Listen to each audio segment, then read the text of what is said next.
Call now on the Honourable the Deputy Speaker and Parliamentary Secretary, the Honourable Member for West Bay Central, to say prayers. Let us pray.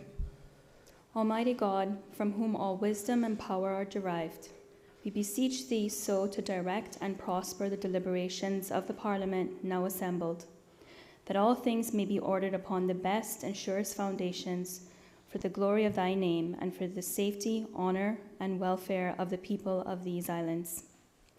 Bless our sovereign, King Charles III, William, Prince of Wales, and all of the royal family. Give grace to all who exercise authority in our Commonwealth, that peace and happiness, truth and justice, religion and piety may be established among us. Especially we pray for the Governor of our islands, the Premier, the Speaker of the Parliament, the Leader of the Opposition, Ministers of the Cabinet, ex officio members, members of the Parliament, the Chief Justice, and members of the Judiciary, that we may be enabled faithfully to perform the responsible duties of our high office. All this we ask for thy great name's sake. Let us now say the Lord's Prayer together. Our Father, who art in heaven, hallowed be thy name. Thy kingdom come, thy will be done on earth as it is in heaven. Give us this day our daily bread, and forgive us our trespasses, as we forgive those who trespass against us. Lead us not into temptation, but deliver us from evil. For thine is the kingdom, the power, and the glory, forever and ever. Amen. The Lord bless us and keep us. The Lord make his face shine upon us and be gracious unto us. The Lord lift up the light of his countenance upon us and give us peace, now and always. Amen.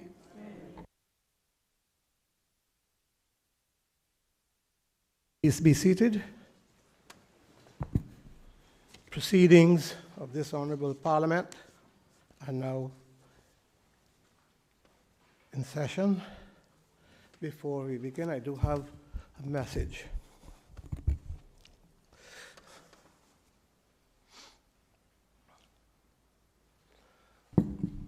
Clerk, I'm going to call the messages. Reading by the Honourable Speaker of Messages and Announcements.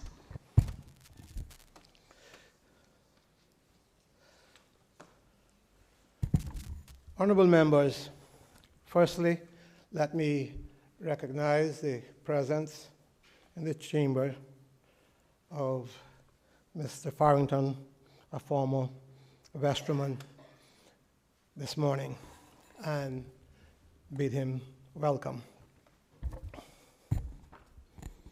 Honourable members, I rise to make a brief statement and to highlight three main points.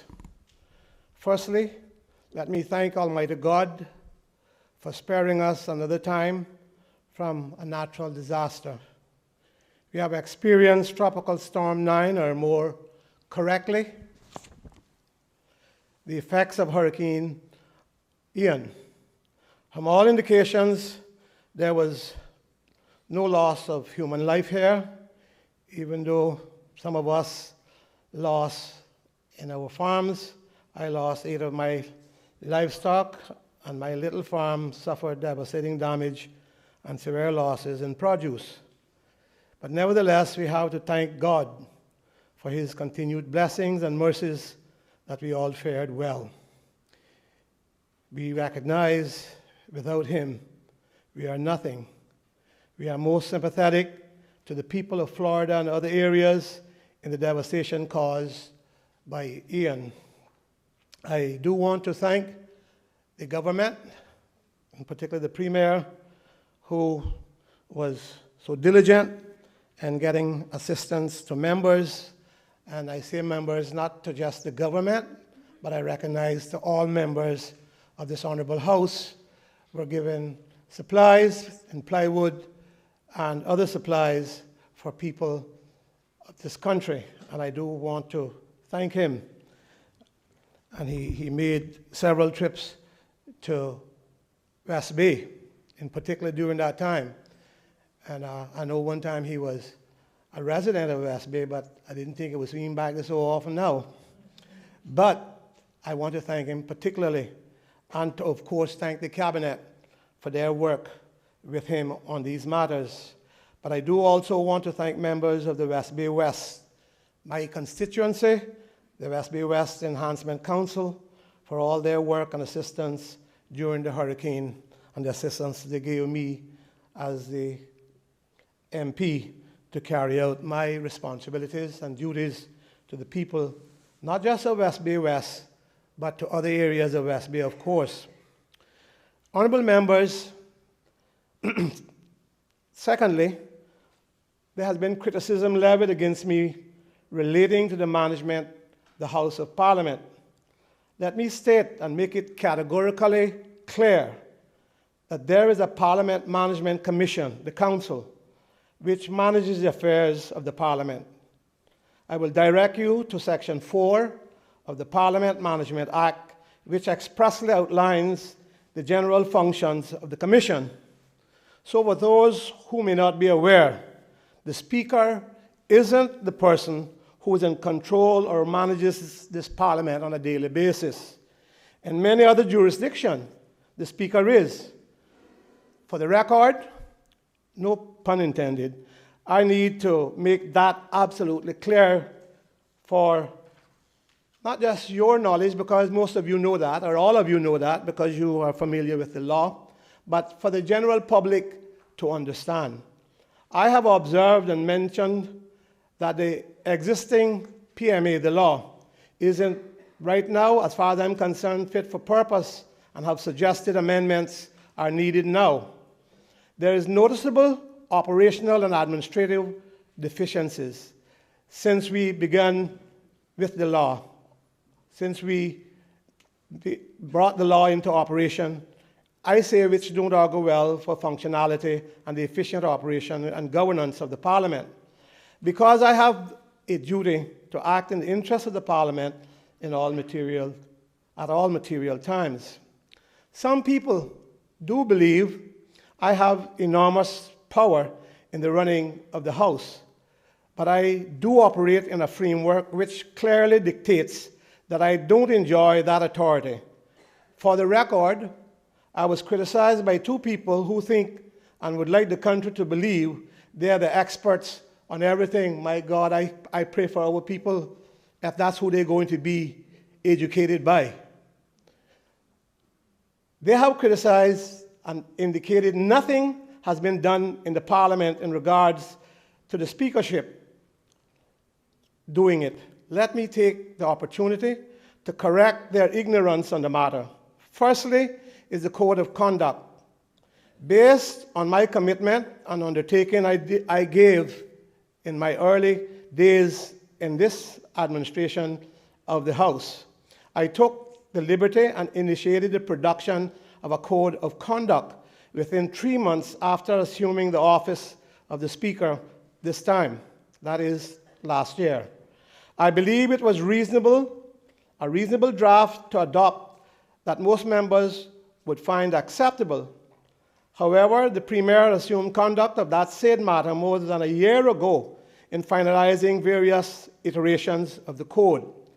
I am aware that there was an intention to have a more elaborate document. While some members are of the view that the amended Code of Conduct may be too onerous, burdensome, and disadvantageous in certain areas, given our circumstances, the Premier is nonetheless and has been committed to finalize the code in the interest and satisfaction of all honorable members. Just to mention that the final document to be approved is no materially different from the original draft prepared in early 2021, save for the addition of a definition section and inclusion of specific sanctions and Section 4.1 and 4.2, which speak of allegiance and serving Her Majesty, respectively, which have to be amended to now reflect His Majesty. The Premier, I want to say, did make every effort to get that done. He circulated a draft, we discussed it in our discussions during the council meetings. The clerk separated it, operated it, and sent it to the opposition, and the opposition has now said that they haven't seen it. The fact is, the clerk sent it to them. And I believe that the Premier himself, I think, circulated it as well. I can't remember because there were several iterations of it. But definitely, he gave the clerk sent it. So, let us understand that all members have had that draft for a long time now. As we attempt to have an amenable code of conduct for this House, let us not lose sight of the critical importance of equally addressing our antiquated and archaic standing orders also, which isn't fit for purpose at this time. To that end, I also created a bipartisan working group to progress that aspect. But as you are aware, it is a matter for you, all the members of this House, to determine the final product. It was my original intention to give a detailed, a more elaborate and comprehensive outline of the developments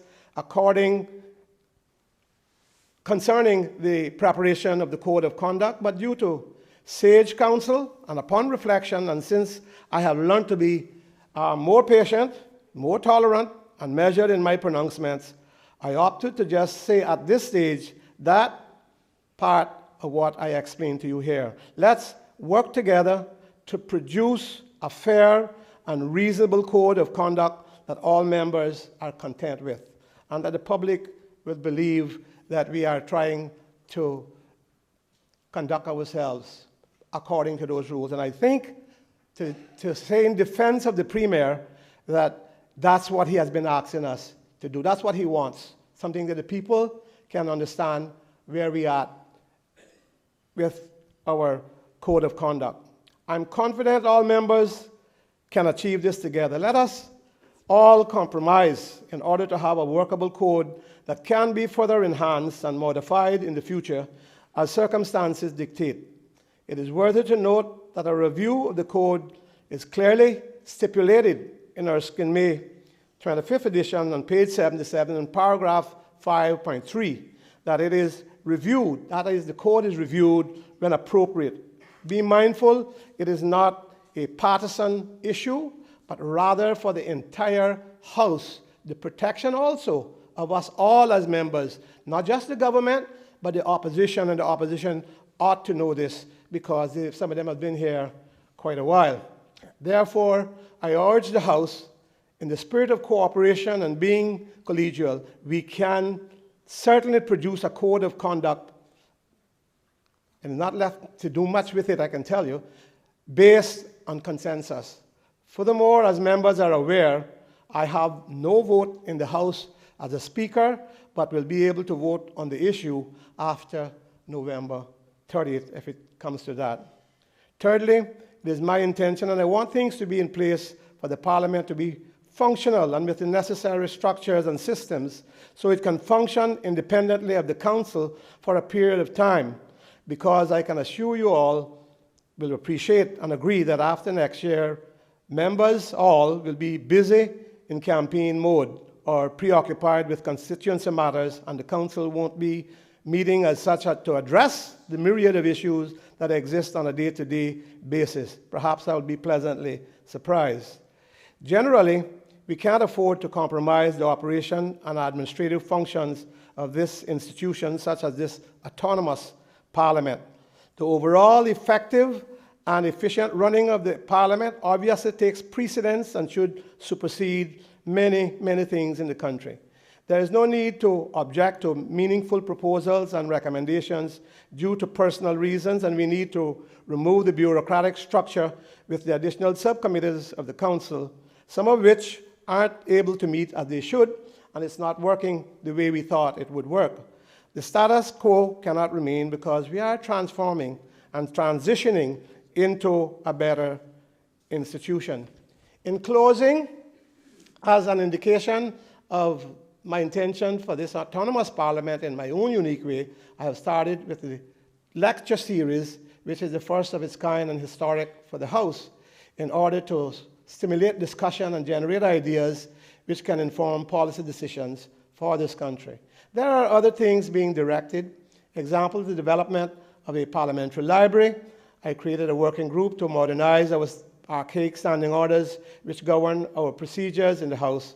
And I will continue to engage and spearhead new approach to make this not only a world-class, but a first-class autonomous parliament, despite the challenges and difficulties I encounter from those who are reluctant to embrace the positive changes.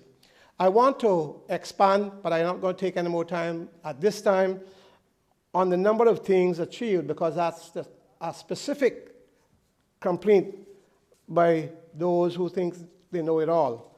However, I'm not going to get into the reading of it, but I have given copies to the sergeant so that you would have a list. Some of you already know some of these things, but many, many things have been done since we begun as a government, and as we begun also from the standpoint of an autonomous parliament. So many, many, many things. But as I said, those people don't understand, and so they'll never understand because they believe that they should be here. Unfortunately, some of them attempted that, and the people say, shoo.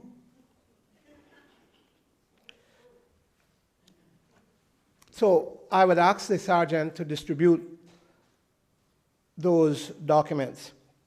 And I will lay on the table of the House the code of conduct as prepared by myself and the one that is before members now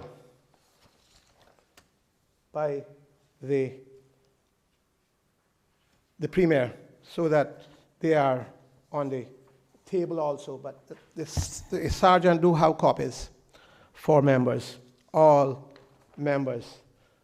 Not that it was not sent before by the Premier, and I want to repeat that, by the clerk.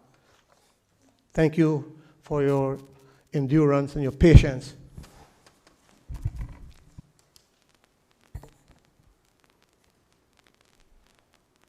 The Honorable Minister of Tourism. Thank you, Mr. Speaker. I rise on a point of order. Yes. Can you state your point of order, please? Thank you, Mr. Speaker. I seek to elucidate clarity as to the absence of the members of opposition, all of them. Has they seeking leave from yourself as to the Standing Orders 6 or to the Standing Orders 31? Standing Order 6.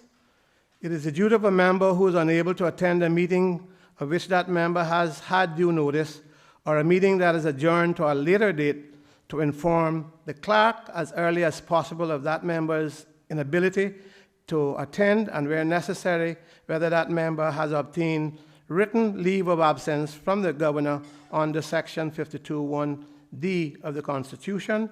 And Section 7 has at least 11 points with 4 subpoints, which I am not going to take the time to read, but I ask members to take notice of it. No, Honorable Minister, you wouldn't expect me to know what the opposition is doing.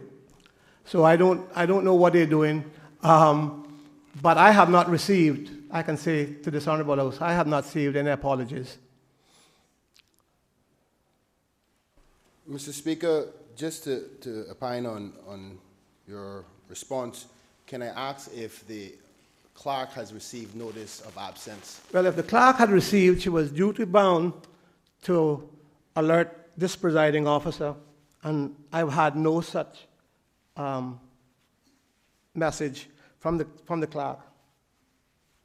Thank you, Mr. Speaker. I just want the record to note that there's been no permission granted for the members of opposition not to attend the Parliament here today.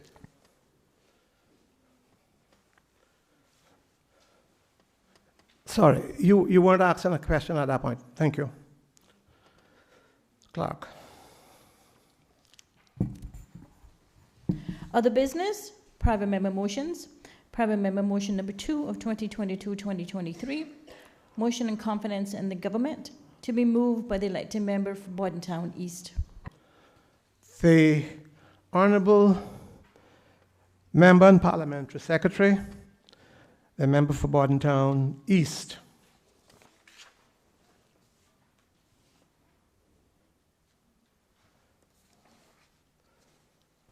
Thank you, and good morning, Mr. Speaker.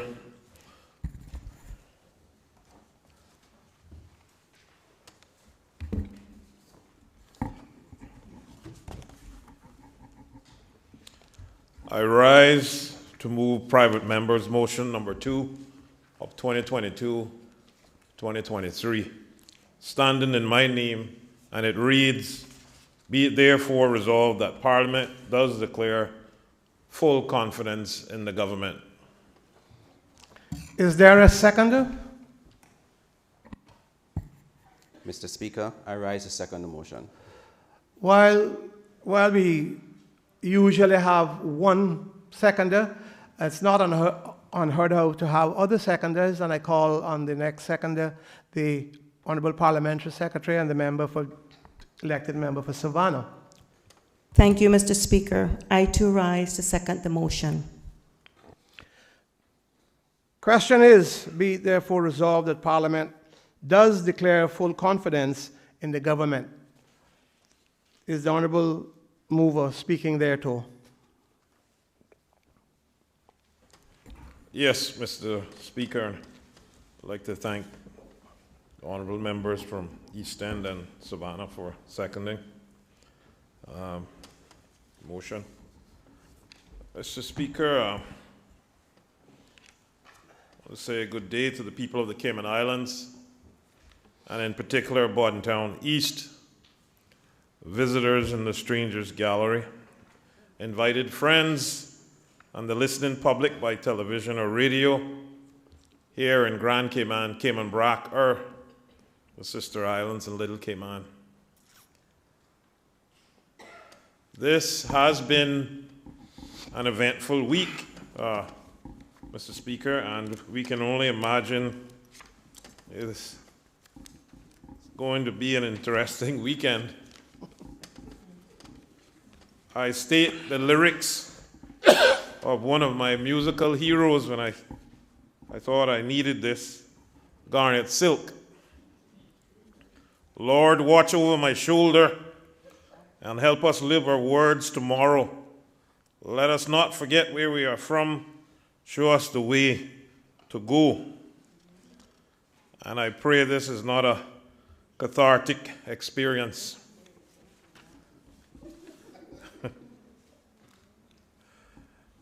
This is, Mr. Speaker, a very important day in the history of Parliament and politics in general, where the government of the day was compelled to file a confidence motion.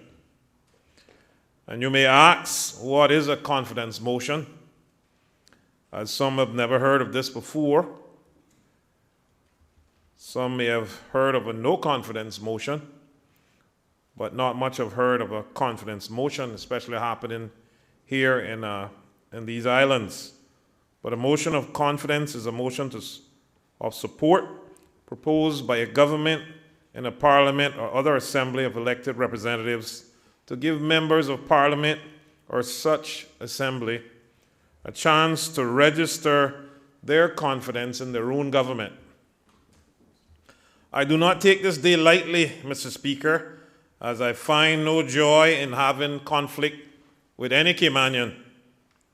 And once again, Mr. Speaker, I find myself at this juncture in having to make a decision on whether to support an individual, a party, or my beloved country. And the scripture in Jeremiah 17:5 says, "Cursed is the one who trusts in man, who depends on flesh for his strength." God tells me to support country. Mr. Speaker, I pray that it's appreciated that whenever country has needed me to be there for that calm, Mr. Speaker, I've always answered the call to support country. If I paraphrase the national song, Mr. Speaker, the national song itself reads, "Where'er my thoughts fly Godward, I always think of you And in the chorus, my heart enshrines, in other words, idolize or admire or revere. My heart enshrines thee yet, homeland fair Cayman Isle,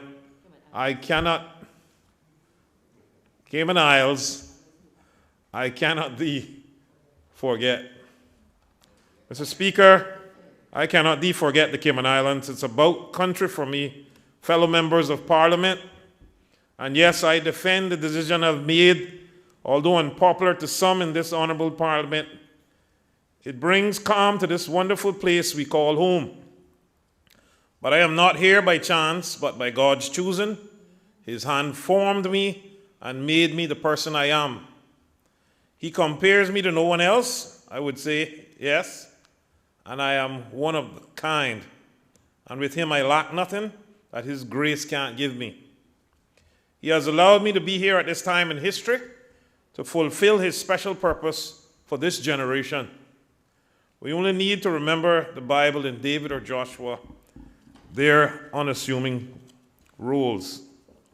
Mr. Speaker, we need to ensure that we maintain stability in this country. And Mr. Speaker, this is one of my main reasons for bringing this.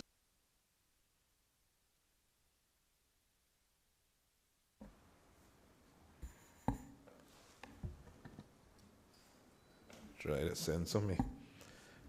Is the member having difficulty with his microphone? I don't know. No, I'm hearing you now. Like the opposition working on this. But Mr. Speaker,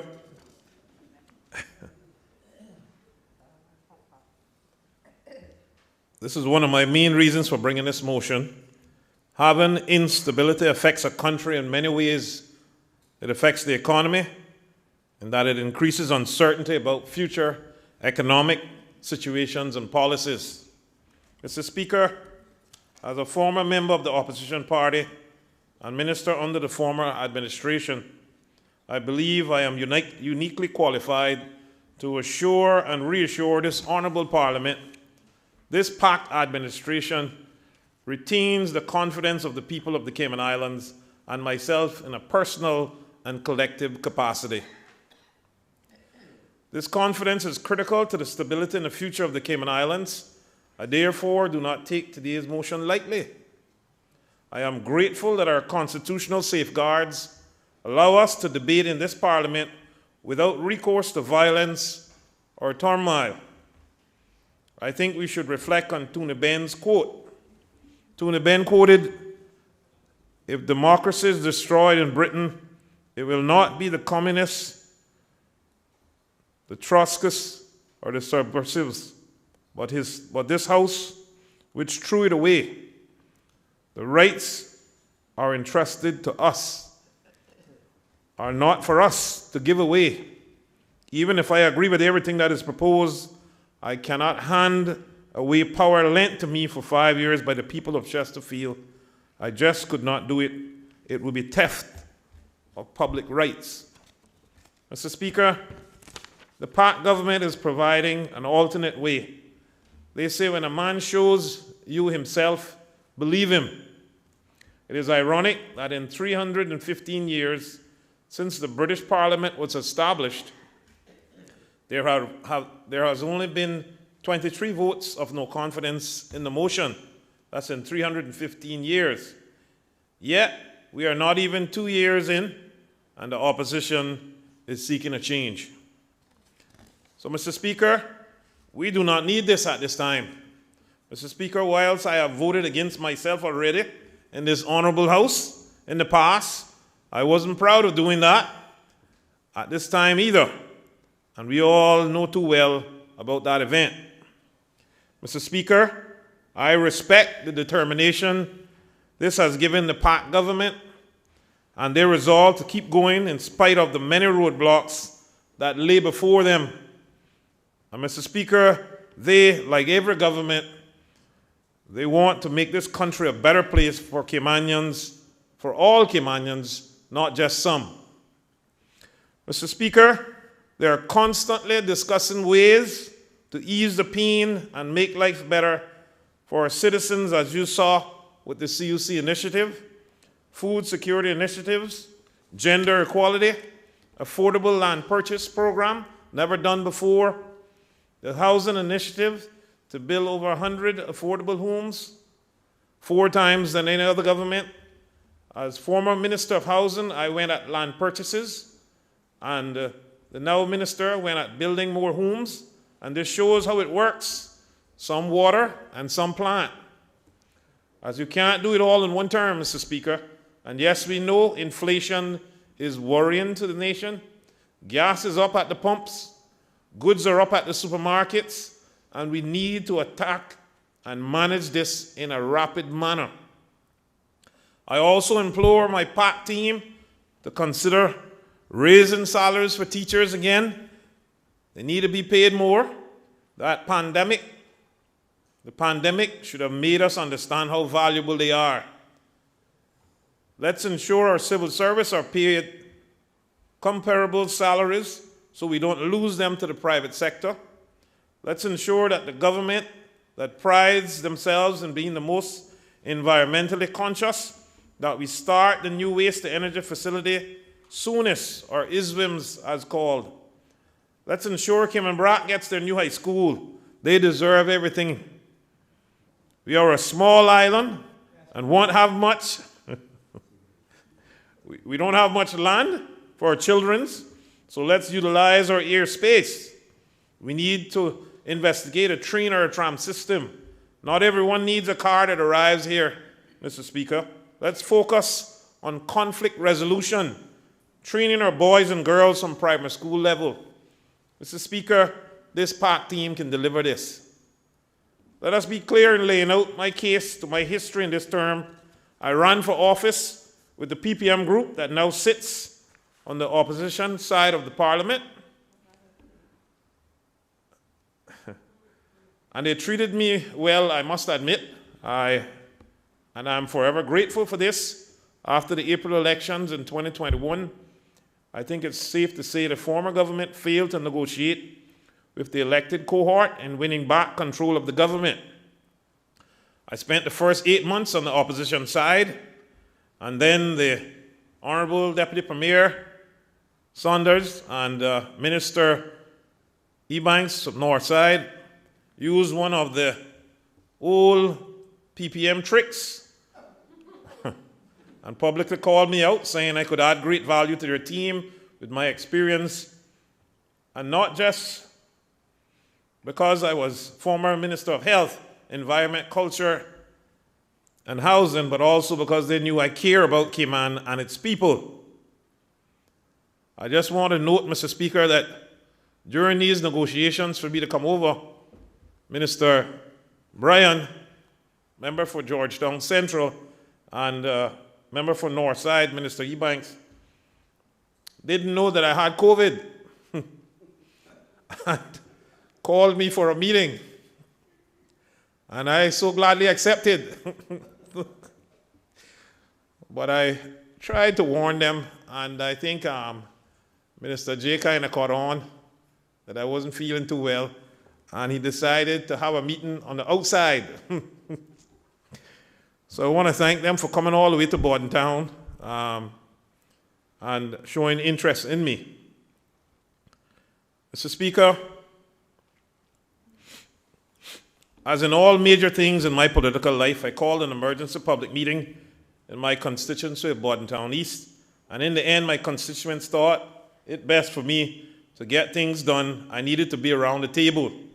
So I respectfully left the opposition, whom I informed, the opposition of PPM, who called me a friend, but I am not sure if I am now. So, Mr. Speaker, when I first came over, if I'm being truthful, I saw a style of operation I had never seen before. I already knew the group was young and inexperienced, and was some part of my reason for not joining when I initially was called. I recognize no government that I can remember was formed with more than 80% of its members whom had never been elected before or served as cabinet ministers. And I was like, what in the world did I get myself into? Just being honest, Mr. Speaker. I wondered how the Premier controlled such a vociferous bunch. In that man, I saw the greatest calm during a storm in the premiere, and I saw the exuberance of a group who were motivated to get things done for the regular common man whilst balancing all. I witnessed a group that had interrogation-style tactics of questioning any witness who came through the door and left no stones unturned, determined to change the status quo. Of course, I was frustrated in the start and didn't understand a lot going on. Then I remembered the Caymanian seamen who were teenagers and taking on the role in the world, leaving here as 16-year-olds, coming back home as captains, engineers, and chefs, and then were heroic women who had never managed a home by themselves, all of a sudden became mother and father, and built the homes, educated our children, all on their own with funds sent home by the seamen, of whom I call my heroes. And I said, if they could do it, then this young team just needs some guidance. I said to myself, anything is possible when a Caymanian is in it. But Mr. Speaker, I should have said aloud, anything is possible with God in it. In fact,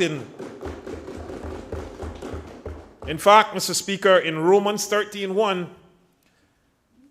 it says, let everyone be subject to the governing authorities, for there is no authority except that which God has established. The authorities that exist have been established by God. So if the Bible says that, then why not respect the past government? And no government in the past or in the future will be perfect. Some will have more experience in this and that, but none will be perfect, Mr. Speaker. Mr. Speaker, the foundations of Cayman's comparative success is built not demolishing our people, our economy, and society. We improve, enhance, and parlance with our words, but we do not play with the lives and livelihoods of people. We promote our political stability, yet today we have a motion from the opposition that could damage this perception simply because they have to accept our people have spoken. And the people that they chose found the 13 elected members the quickest. It's just that simple, Mr. Speaker. And although it was fortuitous, it is a numbers game, Mr. Speaker. Politics has proven over the years to be a game of numbers with the smartest,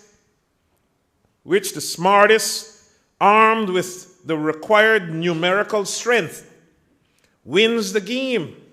So it's a clear case of majority having their way and the minority having their say. And we all know, Mr. Speaker, success has a lot of mothers and failure has an orphan. And I get it, winning is key, but the numbers, I even tried helping them at one time, although in a clandestine manner, privately. Mr. Speaker, we have a government to run. We have a country to steer. We have children to educate and seniors to care for. And my support for this PAC government, therefore, comes from hope. But I despair knowing that the ship whose destination is the betterment of Cayman, Mr. Speaker, the cargo, the aspiration, and hard work for us, who this is home and place of business, must now be sunk to the bottom of depths of the ocean floor.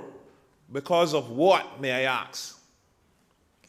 I urge those who feel they're not being heard, call your representative. I outline your case and outline your case. Also for those in the business community, I've spoken to the Honorable Premier, and he accepts that a reset was needed, and we need to ensure we listen to all, return all those phone calls, respond to all those queries and acts, and take into consideration the many desires, but of course with a balance in protecting our precious environment. Mr. Speaker, congratulations, you first-time parliamentarians, ministers and parliamentary secretaries. They say a day in politics is a long time, but you have now done 541 days. You are officially experienced. You have even had 2 hurricanes and an opening of a country after a pandemic. You have had your first budget experience and a confidence and a no confidence motion to address. Mr. Speaker, I now declare them experienced. In the end, politics is essentially a numbers game. Who has the greatest number wins the government. So if you can't find a way to master that or outsmart the other side, then you need to be patient and wait for an opportune time. As I mentioned earlier, I am uniquely qualified to move this motion. I have been on the government side, the opposition side, and sometimes on the fence itself. I'm just being honest. Keeping the peace between sides. After 3 terms being elected, and lastly, spent 4 years outside when my re-election campaigns were less than successful. Mr. Speaker, I quote Sir Isaac Newton, "Energy is never lost. It's just transferred to another party." Mr. Speaker, in 2017, I got the same public call over to come over on the other side. Mr. Speaker, I wouldn't have went if they didn't have enough to form the government. And again, I went for the good of country. They treated me well, and I appreciate that, as I've said many a time. And if the foot was on the other shoe, Mr. Speaker, I would do the same thing. If this came up in the 2017 to 2021 term, I would file a confidence motion and support the government for the good of country, Mr. Speaker. So many wonder and frown on what I'm doing here today. And see, even some of my own constituents may be wondering, but I can assure them that if your Bordentown East Member of Parliament, Dwayne S. Seymour, is at the table, you will get your share. As the good old icon Jimmy Cliff said, "As sure as the sun shines, I'm going to get mine." For my people, even if that means that we need to put more pressure on in this vexing traffic problem that we have. I know there are more things that are needed in Bordentown, like a main road facelift, housing repairs, the Cowood Beach upgrade, Governor Russell Beach upgrade, toilets and cabanas, road repairs, flooding. Minister Jay has been helping me well with that.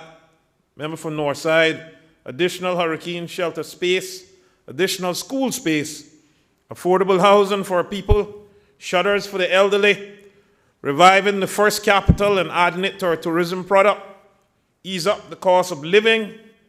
But I must tell you, Mr. Speaker, I have my eye on that east-west arterial road being built.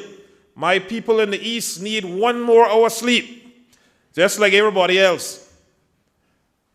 Premier Panton, Deputy Premier Chris Sanders, Minister J.E. Banks, P.S. Rankin, and even Minister Turner in Prospect, and myself is working hard with the rest of the team to make this talked about matter become reality for our people.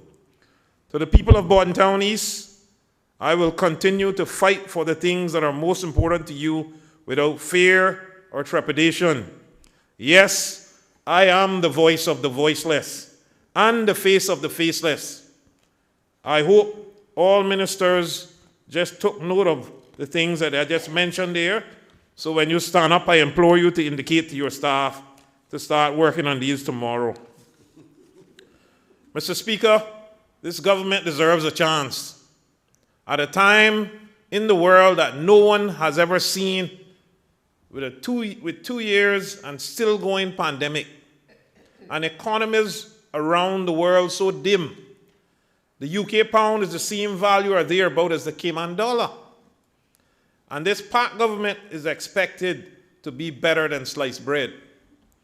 Mr. Speaker, they are trying their best. And some may say, speed it up. And I say, that may not all be up to them. These guys are not destination politicians, where quick results are always wanted. Mr. Speaker, I say to the listening public, everything has changed since this guy came around. The guy I'm talking about is COVID-19. This guy came into our lives. Things have changed. The whole world has changed. Mr. Speaker, I hope that no one ever questions my loyalty again to this country and to the group I signed up to support. And Mr. Speaker, they know I will speak up. I'm not afraid to voice my concerns and support. And if you don't do your job, I will first whisper silently to you. And if you all don't listen, I will call you out. Are you hearing this? Premier, you have the hardest job, and that to control all these independent thinkers who so brilliantly express themselves in color at times. I leave that job to you, Premier, sir. This politics is serious business, as you value every member on our team as equals. It may not be what you think was best, but this is a wake-up call for the PAC government to work best for this country, respond with haste, and listen with intent. Mr. Speaker, what is the purpose of coming to this honorable House with just 5 signatures? They should have ensured they had the 11 needed to take over. So let us not confuse or conflate the exercise of democracy with the mechanics of politicking. They're doing a good job at it. Mr. Speaker, thank you in advance for allowing me to exercise the rest of my democratic time to remind this honorable House where there's confidence in this PAC government. The motion did not say it's against the PAC government and not John John. So it's against all of us on this side. So I must defend the government. Mr. Speaker, the electorate thankfully sees, and more importantly, value the diversity of opinion and skill sets we bring to the table. No one will ever accuse us or mistake us for a band of yes men or yes women or marionettes. I will be honest, and I'm sure the Premier sometimes wishes we were not so vocal, but he appreciates our passion coming from wanting the best for our constituents and this country. The beauty of life does not depend on how happy you are, but on how happy others can be because of you. End quote. Mr. Speaker, before closing, I would like to say that although I am moving this motion in my name, it is a motion on the people's behalf. It is a motion that reaffirms their confidence that this is a people-driven, accountable, competent, and transparent government.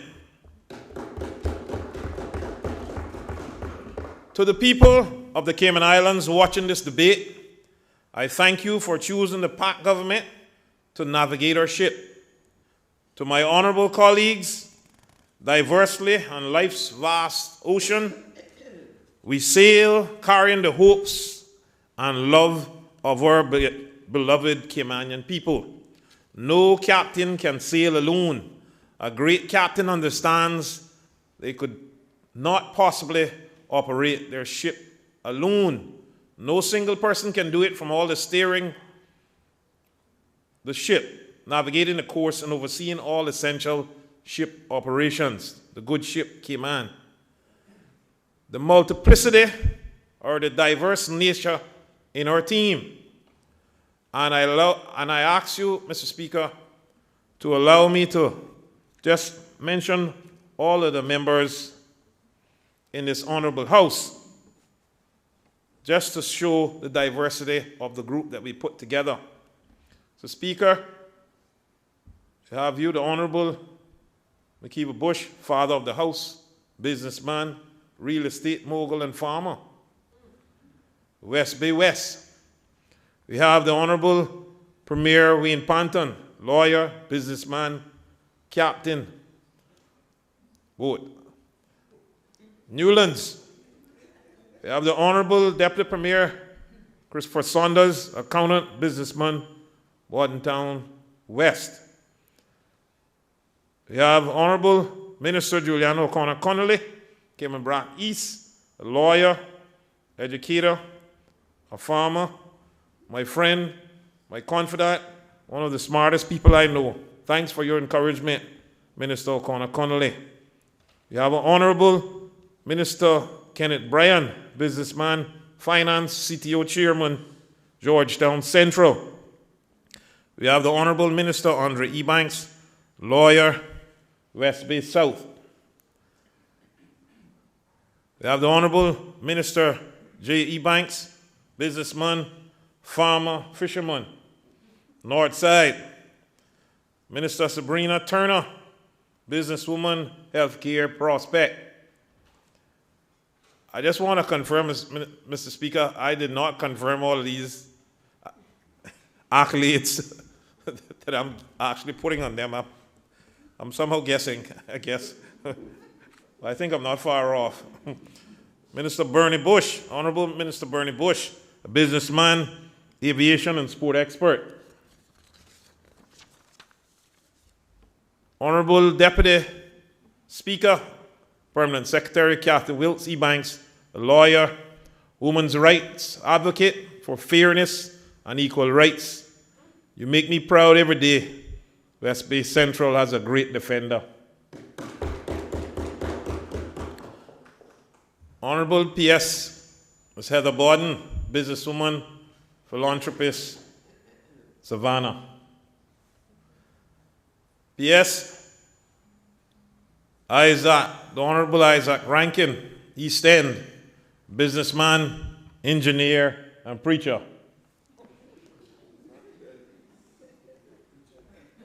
Mr. Speaker, myself, the unassuming one. Someone else can name what they think of me.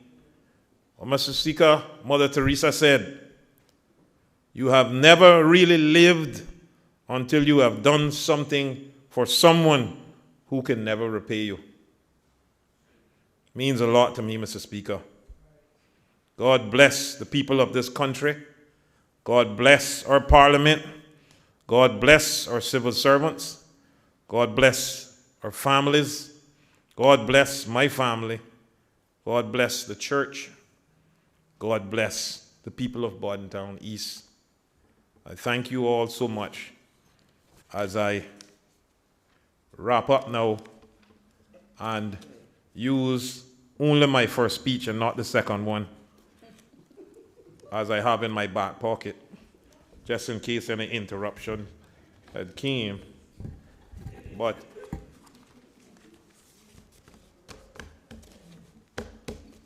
I thank you, Mr. Speaker. God bless these honorable Cayman Islands.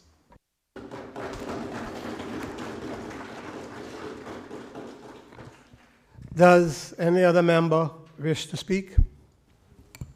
Does any other member wish to speak? The member for East End.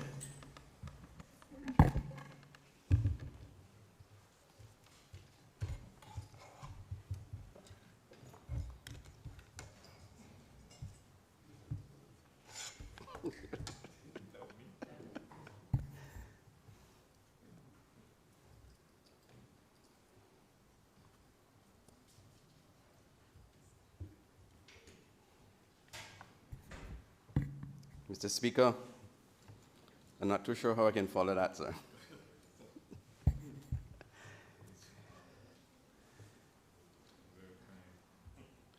Mr. Speaker, it is with deep humility and a sense of pride that I rose a short moment ago to second this private member's motion, number 2, 2022-23, motion of confidence in this packed government, which was moved and debated by my honorable friend and colleague, the member from Bordentown East.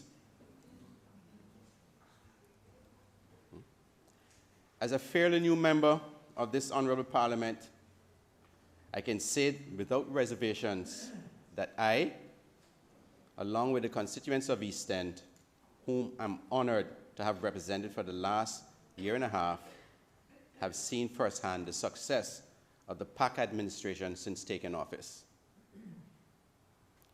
I'm also heartened by the support I've received from my colleagues in this honorable House, as well as members of the civil service, as we all work together to improve the lives of our fellow Caymanians and residents of these beloved islands.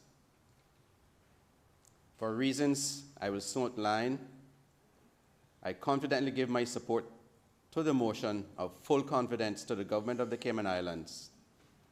I am fully supportive of the Premier as leader of this team of independent thinking public servants, a group with diverse backgrounds as outlined by my honorable colleague earlier, who are united in the mission of creating a better quality of life for our people. Mr. Speaker, I would like to again thank the Honorable Premier for placing his confidence in me, giving me the opportunity to serve in my capacity as Parliamentary Secretary to the Ministry of Planning, Agriculture, Housing, Infrastructure, and also to the Ministry of Home Affairs. To this end, I would also like to thank the Honorable Minister J.E. Banks, Minister, the Honorable Bernie Bush, and Minister of Home Affairs, the Honorable Sabrina Turner, as well as other ministers and their staff, particularly those who impact the ministries in which I serve. We all work together in the best interest of the Cayman Islands, even when we sometimes view things from different perspectives, Mr. Speaker. Mr. Speaker, please also permit me to take a brief moment to extend special gratitude to the chief officers, deputy chief officers, heads of departments, and staff in all the ministries for their conscientious work over the past year and a half in progressing a number of the government's broad outcomes for this packed government. Special thanks must be reserved for my constituents in East End, Mr. Speaker, for their generous support since I was elected. It remains a great honor to represent them here, and today I reaffirm my commitment in striving to be the best representative for them and to keep working tirelessly to ensure that East End remains a model constituency. During the election, I made a commitment to my constituents that should they find it fit to elect me to this high office, I would do my endeavor best to ensure that the District of East End was no longer regulated as a default on the opposition benches. For far too long, the District of East End was a back burner district, and as a result, improvement seems out of reach for us. Since taking office, I can say without hesitation that my PAC colleagues in their respective areas have ensured that I'm able to fulfill that promise to my constituents of bringing my constituency to the front burner again. The passion, dedication, and inspiration I receive from the group of men and women who currently surround me here on this side of the House make me proud to call them my government colleagues. In spite of the challenges we face day to day, we remain committed and dedicated to helping each other and by extension, making the lives for the people of the Cayman Islands easier. Mr. Speaker, it is for this reason I'm proud to be a part of a government made up of a diverse group of independent thinking leaders, a strong team working towards better political representation based on our agreed pact principles, people-driven, accountable, competent, and transparent. For my constituency and the wider Cayman Islands, the improvements that I will outline in my contribution represents a fraction of the larger part of this administration. By presenting my constituency as a microcosm, I'm sure the listening public will see the bigger picture for what this PAC administration is aiming to do in our term in office. Thus, Mr. Speaker, my contribution today serves two purposes. The first, to underscore my support and confidence in our PAC government, and secondly, to provide an update to the residents of East End on what the government has been doing for them. Mr. Speaker, before I highlight some of the work that has been done in East End over the past year, I would like to commend the Honourable Minister for Planning and Agriculture, Housing and Infrastructure, Honourable J.E. Banks, for all the hard work that has been accomplished under his leadership over the past year and a half. The ministry has made much success and progress in a number of key areas, including supporting the agriculture sector to enhance food and nutrition security, investing in young Caymanians through training and development programs, increasing the number of affordable housing, and improving the road infrastructure to ensure the successful future of our islands. As it relates to agriculture, Mr. Speaker, we are thankful that we are only lightly brushed by Hurricane Ivan, not Ivan, that's still in our memory, Hurricane Ian 2 weeks ago. The $3 million grant the PAC government provided to farmers under the Tropical Grace Assistance Project has benefited the farmers tremendously and placed them in a position to repair their farms and return to production earlier this year. We are therefore relieved that Hurricane Ian did not set them back again, as that would have been a big blow for them and for our islands. Mr. Speaker, the Ministry of Agriculture has been focused on the island's food security, and I cannot underscore enough the importance of this approach given the challenges many countries, including the Cayman Islands, are facing due to the COVID-19 pandemic and other issues that has impacted global food supply chain. The Honourable Minister and the team in the ministry, and along with members of the private sector, has been engaging in regional discussions and have made some concrete arrangements with the aim to ensure accessibility to high-quality food from other sources, while at the same time strengthening and modernizing the local agriculture sector. Mr. Speaker, I'm sure that we can all agree that for the countries within the region to mitigate the current global challenges, we all have to work closely together to share resources and solutions so we can pave the way forward. Given the region's climate and environment, Mr. Speaker, we have the capacity to produce much of the food we consume. I believe that the collaboration and growth in trade, in agriculture produce, and other inputs between Cayman Islands and neighboring countries can be viable. The ministry has also provided support to the Cayman Islands Agriculture Society. Through this support, the society has already completed 2 successful importations of cattle to upgrade the livestock sector. The team in the ministry has informed me that they are acquiring cattle that best suits our local conditions, including the Jamaican red pole breed, which has been requested by our farming communities. Mr. Speaker, the ministry through the Department of Agriculture has ensured that all regulatory requirements are met to safeguard against possible introduction of pests and diseases that could impact the health of local livestock population. Mr. Speaker, it will be of no surprise that as the representative of the largest farming district, I firmly support any assistance and support that the government can create and provide for our farmers.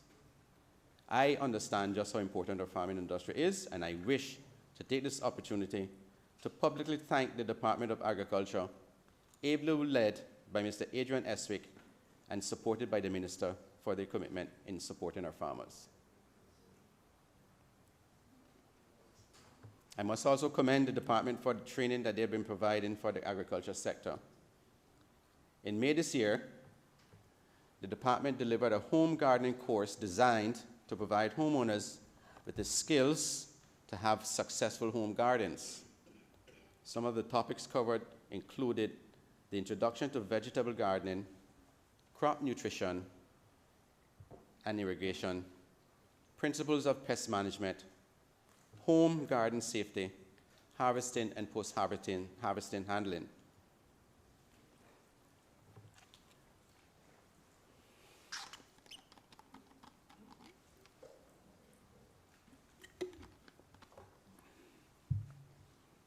Home gardens, Mr. Speaker, are a perfect way for our families to reduce their food bills, improve nutrition, and supplement income, and are therefore a key component of our draft food and nutrition security plan.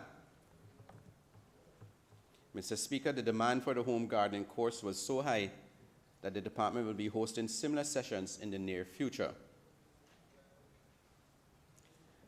Also, just 2 months ago, the department collaborated with the Scientific Research Council of Jamaica to deliver a highly successful agro-processing course for Caymanians to learn about the production, development basics for jam and jellies, sauces, seasoning blends, and other products.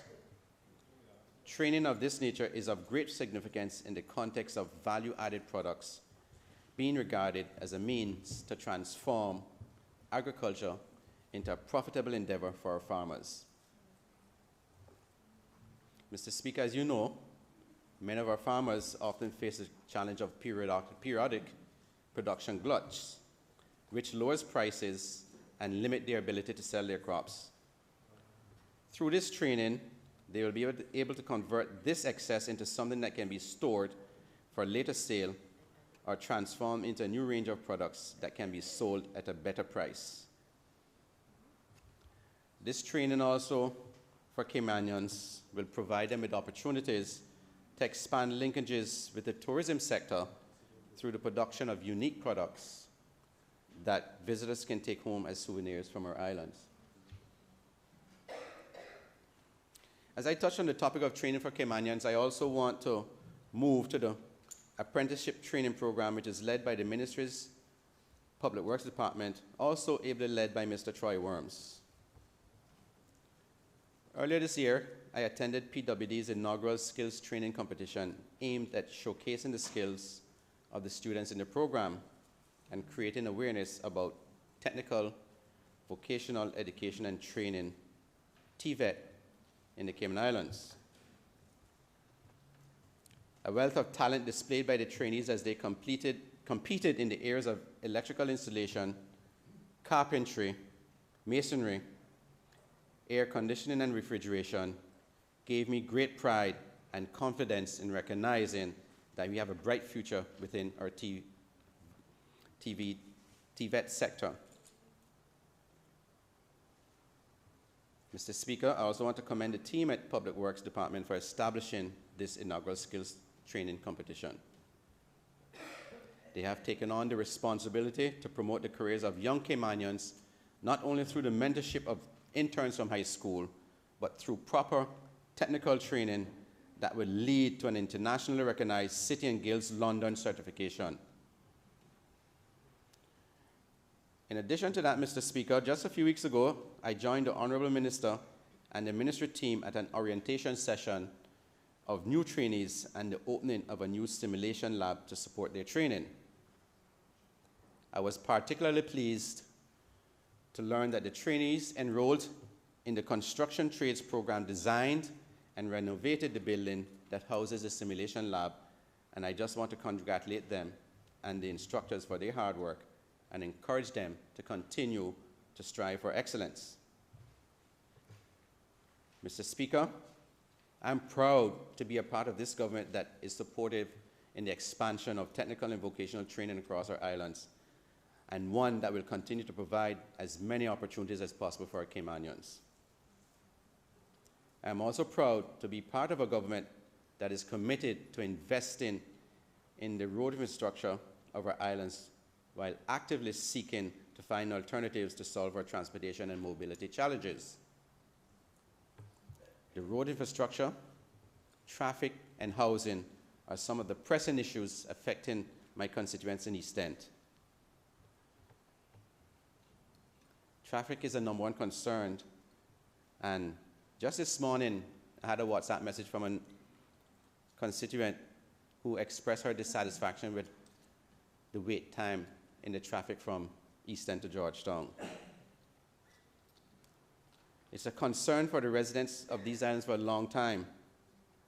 And I too understand the difficulties and complaints from my people in East End, and I also understand how this issue affects the quality of life.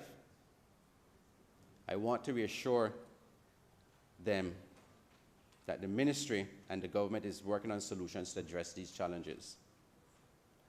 I also know that the Minister of Tourism and Transport is also desirous of finding solutions to these traffic issues, and it is my intention to work closely with him so that East End will be beneficiary of these solutions as well. The Honorable Minister of Planning, Agriculture, Housing and Infrastructure will highlight the main road infrastructure projects being undertaken across Grand Cayman, but I'll touch on those that are taking place or affects us in East End. Phase 1, East-West Arterial, this road from Hearst to the Woodland Drive area is at 65% designed with most of the base work completed up to 4 feet.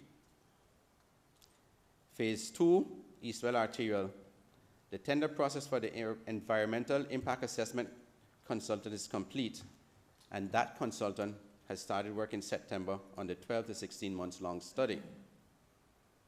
Crew Road, Hurley Marion Boulevard, this segment between Grand Harbor and Red Bay roundabouts is now 90% complete. NR is now focused on now widening both sides of the corridor between Grand Harbor and CUC roundabouts. It is our hope, Mr. Speaker, that once these improvements are completed, it will further make our morning and evening commute to and from East End more bearable.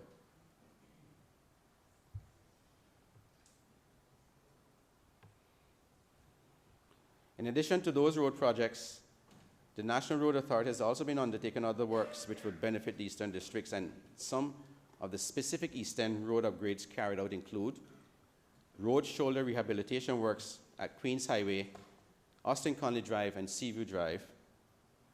Some district road upgrades also took place on Tangelo Lane, Knott Street, one of our farming roads, Sierra Little Bluff, Welcome Way, Fiddler's Way, and Sterling Lane. Over this financial year, the NRA will also be continuing the upgrade of the guardrail program, speed bump installations, and also other island-wide district roads improvement program. And to this end, I need to also mention, Mr. Speaker, that the NRA has completed additional drain wells in East End to mitigate any flooding issues we may see now or in the near future. In housing, I am pleased to report that the National Housing Development Trust has completed 7 more affordable homes, and which will soon be handed over to the assigned homeowners. The trust is already in the planning phase for further projects in East End and the rest of the islands, and I want to encourage young Caymanians, especially East Enders, to visit the NHDT offices to learn more and sign up for applications when more opportunities become available.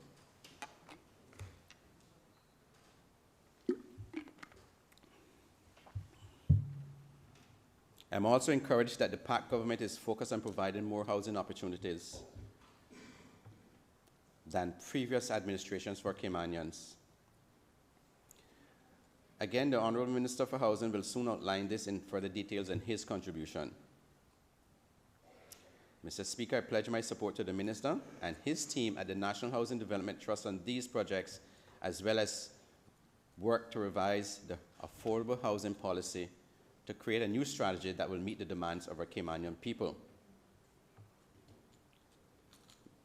Moving on, Mr. Speaker, in support of plans to improve the East End community, works have been undertaken by the Ministry's Facilities Management Department at the William Allen McLaughlin Civic Center. To date, new flooring, new ceiling air conditioning unit, and the ducting, the installation of a new stage, as well as interior and exterior painting have all been completed. The installation of the electric vehicle charging station, as well as the installation of a new grease trap system for the kitchen has also been completed.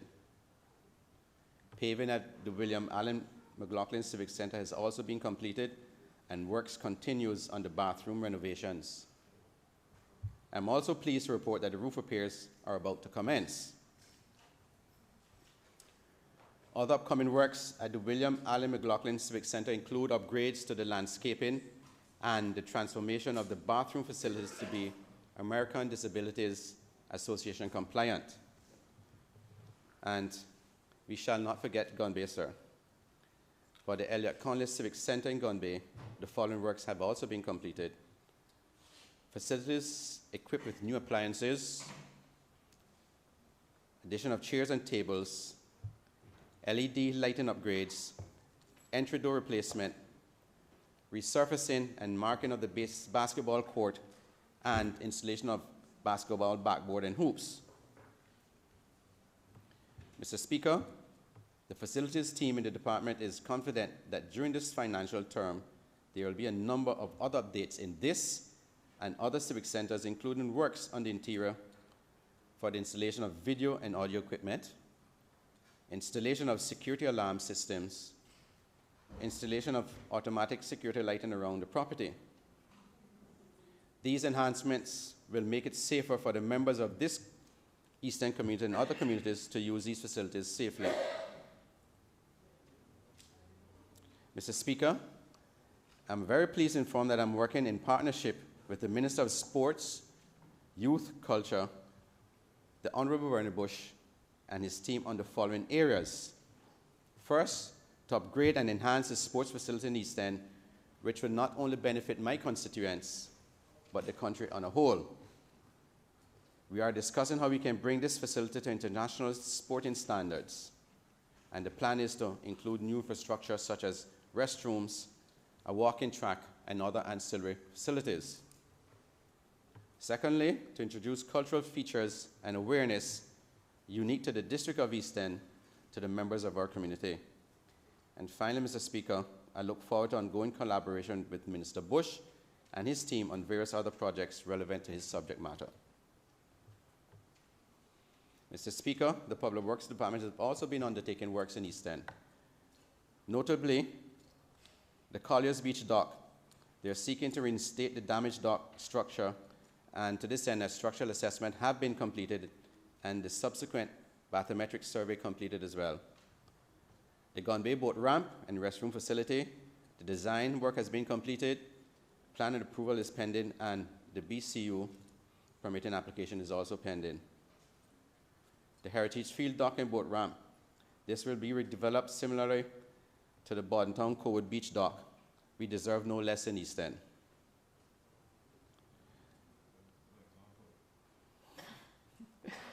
Working with the Department of Environment to establish swimming areas on both public beaches in the district. This would also enhance it for residents as well as our visitors to our district.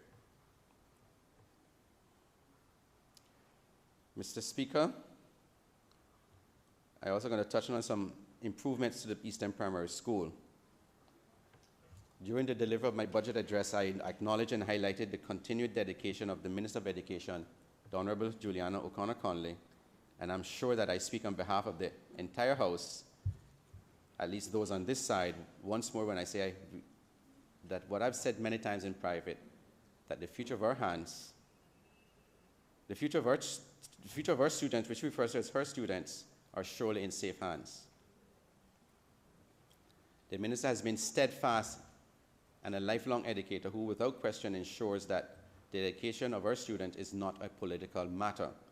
I want to thank the Minister and her team at the Ministry and the Department of Education for their continued support to our students.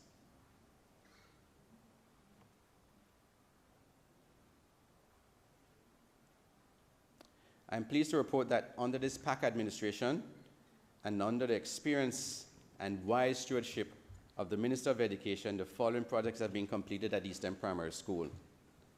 Extension of the reception playground through the construction of a retaining wall, backfilling of the area, and installation of artificial turf. Repairs to perimeter fencing and gates, repairs and adjustments to the perimeter concrete block wall to improve visibility at the road junction, changing of the extractor fan hood on the roof of the new block above the kitchen, removal and retiling of the walls in the girls' bathroom, external painting to several walls, repairs of the fascia board and guttering are just a few of the items that have been done at Eastern Primary School. I'm also pleased to report that other infrastructure projects planned for the Eastern Primary School include major repairs to the kitchen roof, construction of a security guard house, installation of security fencing, and the acquisition of a school intercom system. Mr. Speaker, again during my budget address, I mentioned that with the support of this PAC government, one of the first acts was to purchase acreage for the construction of a new facility for our seniors. The plan then involved, as additional land was purchased and a project aimed at affordable housing lots was included. Mr. Speaker, I'm pleased to confirm today that this government, of which I'm proud to be a part of, has made further progress towards the implementation of the Affordable Residential Land Lot Program. Caucus and Cabinet has reviewed and approved a tentative design and funding for the project. A working group has been established to finalize the launch of the program, which is anticipated in early 2023.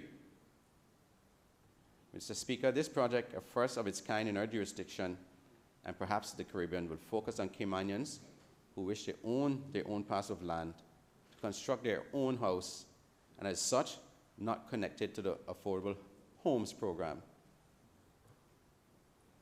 This program is anticipated to fill a gap which we all see today, where in short, Caymanians cannot afford to purchase their own land, purchase land in their own country, whether it be to hold for a child or grandchild or for themselves to build a home.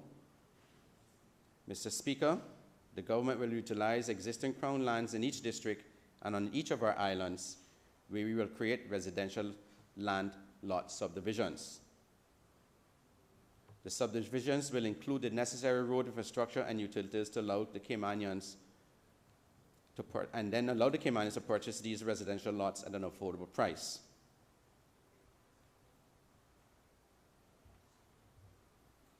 Mr. Speaker, we anticipate having over 40 lots available for sale to Caymanians in this pilot program. We envisage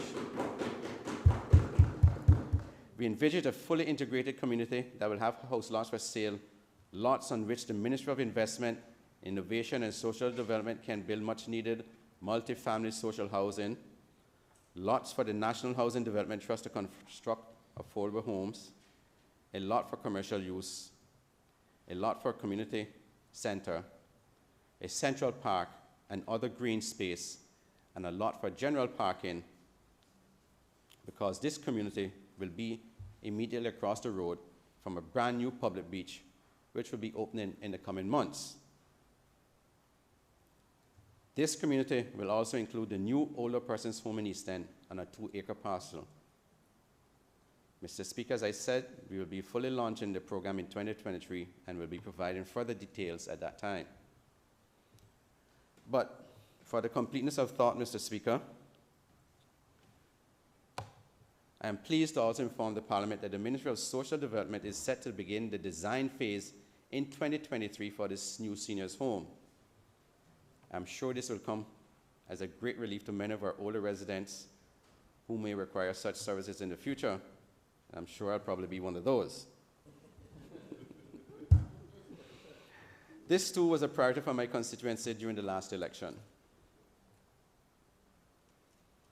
As I begin to draw near to the end of my contribution, Mr. Speaker, I want to briefly touch on a key area of focus for me as Parliamentary Secretary in the Ministry of Home Affairs. The wider scope of Home Affairs include emergency dispatch, communications, and national CCTV surveillance systems, the detention and rehabilitation of offenders through multi-agency offender management principles, provision of disaster relief and humanitarian aid services, and delivery of fire and rescue services within the aerodrome, domestic and maritime domains. While the Minister will give more details on these, plus more in her contribution, I wish not to steal her thunder, I'm happy to give a brief outline on a development pilot program that is moving ahead and something I strongly support. You see, Mr. Speaker, like other members in this honorable House, my constituency is home to a fairly large number of older and aging residents. Under the leadership of the Minister of Home Affairs, the Honorable Sabrina Turner, and in conjunction with the Ministry of Investment, Innovation and Social Development, I can proudly say that a pilot program is in the development stages for a medical device alert system that will be used to keep our aging population safe within our communities. The program aims is to assist by exploring, testing, and possibly monitoring of using a non-intrusive monitoring system that can be installed in homes and also on elderly persons to remotely alert their caregivers or any responding agencies. This initiative can increase elderly independence, save lives, and possibly reduce government spending. Mr. Speaker, under this government, our districts are getting comprehensive and holistic upgrades from a government that has been purpose-driven on making changes supported by the Deputy Governor and the rest of the civil service. On the things that I have mentioned that benefits my constituency, I think it's worth emphasizing that what I have articulated here today does not even begin to scratch the surface of what we have achieved as a PAC government. While my other colleagues will elaborate on more achievements in their contribution, it is for the reasons that I have outlined, and also why I can so confidently lend my support to the motion of full confidence in the government of the Cayman Islands. I can also offer my full support to the Premier as leader of this team of independent thinking public servants, a diverse group who are united in the mission of creating a better quality of life for all Caymanians and for the people of these islands. With that in mind, Mr. Speaker, I ask the members of this House to vote in favor of the motion of full confidence in the government of the Cayman Islands. I thank you, Mr. Speaker. God bless this honorable Parliament, and God bless these Cayman Islands.